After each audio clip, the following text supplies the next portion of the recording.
So, let's talk about Andrew Tate. I mean, you've definitely heard the name, right? And chances are, you've got a pretty strong opinion one way or another. He's probably one of the most polarizing people online today. So in this explainer, we're going to peel back the curtain, look past the headlines, and really try to understand the system, the playbook, behind his absolutely insane rise to fame. It's wild, isn't it? For millions of young guys out there, he's this icon, a role model for what it means to be a man, to be wealthy. But then, for so many others, he's a total scammer, a dangerous manipulator, just selling a pipe dream. So how can one guy be both, a hero and a villain? That's the big question we're really going to try and unpack here. All right, so how did this all happen? I mean, where did this guy even come from? Trust me, his journey was no accident. It wasn't just a straight shot to the top. It was a very, very calculated climb from being basically unknown to becoming a global internet phenomenon with a ton of money.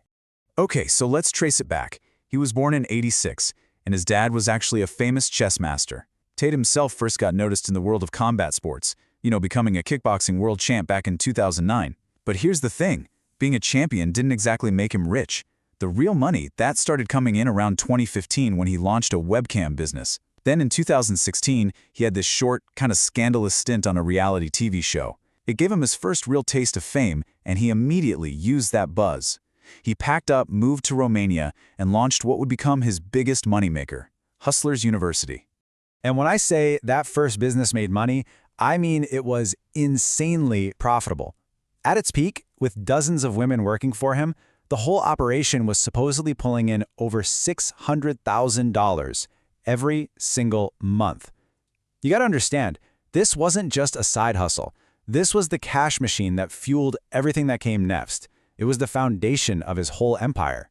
So, Hustlers University. What was that thing really? Well, on the surface, it was this online platform, right? Promising to teach guys how to get rich, how to handle relationships, basically hitting on all the big anxieties young men face.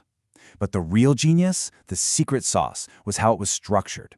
See, if you were a member, you'd get a 50% cut for every new person you signed up. Think about that. He'd basically turned every single one of his customers into a free marketing army, all of them just flooding social media with his clips. And the results? I mean, they were absolutely mind-blowing. At its peak, we're talking over 200,000 subscribers, each paying around $50 a month. You do the math. That's an estimated $10 million a month. The guy went from a broke kickboxer to a full-blown digital kingpin. But how did he pull this off? It wasn't just a lucky break, and it wasn't just the business model. No, his entire success is built on 4 very specific psychological strategies. So let's open up his playbook and see how it works. So here are the 4 pillars of the Tate strategy. First, there's disguised opportunism. Second, the virtual persona. Third, emotional detachment. And finally, number 4, treating social media as warfare. If you can get your head around these 4 ideas, you'll really understand how he built his influence. All right, let's start with number 1, disguised opportunism. This is maybe his greatest skill. It's all about reading the room, but I'm talking about the global internet room. He has this almost supernatural ability to spot a trend or a widespread fear as it's just starting to bubble up, and then boom, he swoops in and positions himself as the only guy with the simple, straight-up answers. A perfect example? Crypto. Remember when the market totally tanked? Suddenly, Tate was everywhere, just hammering it, saying crypto is a scam, you'll never get rich. He played the part of the honest guide, the guy looking out for you, telling you the hard truths to save you from losing your shirt. And you know what? It worked. People started to really trust him. But then, watch this. The second the market started to bounce back, his tune completely changed. It was a total 180. All of a sudden, it was buy crypto now. This is your chance. See? This is the strategy in a nutshell. It was never about a real belief in crypto or a real belief that it was a scam. It was about riding the wave. He attacks when people are scared. He promotes when people are greedy. Pure textbook opportunism. Okay, on to strategy number 2. And this one is super important.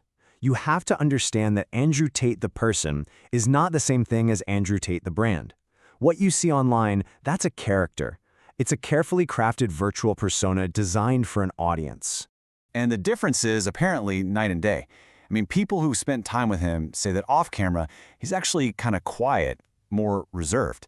But the moment the camera turns on, a switch just flips. He becomes the top G. The loud, super aggressive, hyper-confident character that everyone knows. That persona, it's a product. It's engineered from the ground up to be exactly what a certain audience is desperate to see. And that leads us right into strategy number 3, emotional detachment. Think about it. If the top G is just a character he plays, then the crazy things he says, they aren't really coming from a place of deep, personal belief. They're just words. And for him, words are tools. They're used to get a specific result.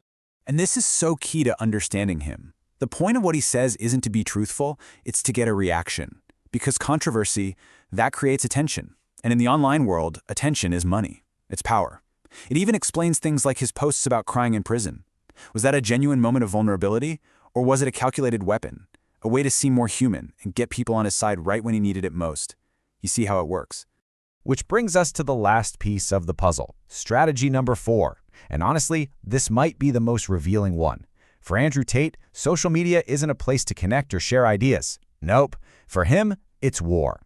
I mean, he really has this almost military-style approach. Every tweet, every video, it's an attack. The goal isn't for you to like him. The goal is to make it impossible for you to ignore him. That's why he's so polarizing on purpose. He wants you to either love him or hate his guts, because indifference is death online. He wants to dominate the narrative. And when it comes to relationships, it seems like it's all about utility. It's not about friendship, it's about what's in it for me. So, we've looked at the money, the persona, the strategies. What does it all mean? What does the rise of someone like Andrew Tate actually say about the world we're living in right now? Because at the end of the day, this whole thing is bigger than just one guy. You could almost say Andrew Tate is a perfect product of our modern attention economy. I mean, think about it. We live in a world where the loudest, the most outrageous, the most controversial voices get rewarded with the most valuable thing there is, our attention.